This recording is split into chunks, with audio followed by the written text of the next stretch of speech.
Hello friends, Odia corner YouTube channel रे आपण मानकु स्वागत करुछि। फ्रेंड्स, सबु भक्त शनिदेव को प्रसन्न करने मंदिर को अवश्य जाती आउ तांकर पूजा पाठ इत्यादि करती, किंतु केबे केबे ज्ञानर अभाव आमे किछि एपरी कार्य करिदेउ जहा द्वारा शनिदेव को रुष्ट करिदेउ। आमर मनसा तो शनिदेव को प्रसन्न करिवार होइथाय, किंतु आमको पूर्ण ज्ञान न पाइबा कारणरू आमे सही पूजा पाठ द्वारा शनिदेव को प्रसन्न नुह क्रोधित करिदेउ। एपरी ही किछि भूल जहा आमे शनिदेव को पूजारे करिथाउ। आज आमे जानिबा जहा कारणरू आपण को शनिदेव कृपा मिली पारु नाही। जदि आपण ठीक रूपे माने एही सबु जिनिस को अवॉइड करी शनिदेव को पूजा करिवे तो अवश्य ही आपण को फलर प्राप्ति हेबो। फ्रेंड्स, आमे जेबे शनिदेव को पूजा करिथाउ तो तांकोटू जहा प्रार्थना करिथाउ ताहा आमे निज निज प्रकार रे करिथाउ। हाथ जोड़ी भगवान को प्रणाम करिवार प्रचलन पुराना समय चली आसुछि। आमे समस्त देवी देवता सम्मुख रे हाथ जोड़ी तांको प्रणाम करिथाउ, किंबा सीधा ठिया होई हाथ जोड़ी किंबा बसी करी हाथ जोड़ी भगवान को निज मनर कथा कहिथाउ आउ तांको आम प्रार्थना कहिथाउ। किंतु कोन आपण जानिछंती शनिदेव को केबे भी हाथ जोड़ीबार नाही। सुनिकरी आपण हैरान होई जिवे, किंतु एही कथा सत्य अटे। आमर हिंदू धर्म रे भगवान शनिदेव को हाथ जोड़ीबा अशुभ माना जाए। आउ जदि आपण एपरी करंती तो आपणक प्रार्थना फल दिए नाही आपणको।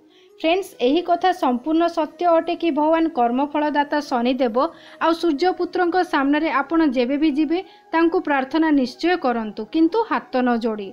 शास्त्र अनुसार कुहा जाए कि कर्मफलदाता शनिदेव को प्रार्थना करिले, तांकर आराधना करिले, तांको प्रसन्न करिले जीवनर समस्त असुविधा शेष हो जाए।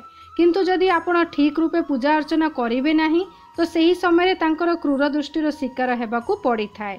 शास्त्र रे कुहा जाय कि भगवान शनिदेव मंदिर जिबा समय किछि विशेष नियमर पालन अवश्य करिबा दरकार।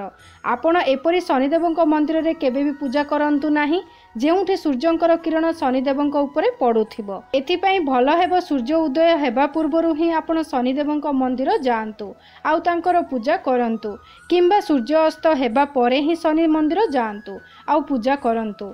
जेतेबेले सूर्य किरण शनिदेव उपरे पड़ुथिबो सेही समय पूजा करंतु नाही। जदि आपण एपरे करंती तो शनिदेव रुष्ट होई जांती आउ तांकर क्रूर दृष्टिर सम्मुखीन करिबाकू पड़ी थाए। जेबे भी आपण शनिदेव मंदिर जिबे तो हाथ जोड़िबा बदल रे तांको सामने रे मुंड को नुहाई ठिया हेबा दरकार आउ दुई हाथ को अंटार पछकू नहीं प्रार्थना करंतु। एहा द्वारा शनिदेव अति शीघ्र प्रसन्न हुअंती आउ आपणकर कर्म को क्षमा प्रार्थना करि दियंती।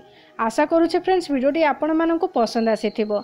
जदि वीडियोटी पसंद आसे ताहेले कमेंट करंतु, लाइक करंतु आउ निज फ्रेंडशिप रे शेयर करंतु। ता सहित आम चैनल को सब्सक्राइब करिया को भूलंतु नाही।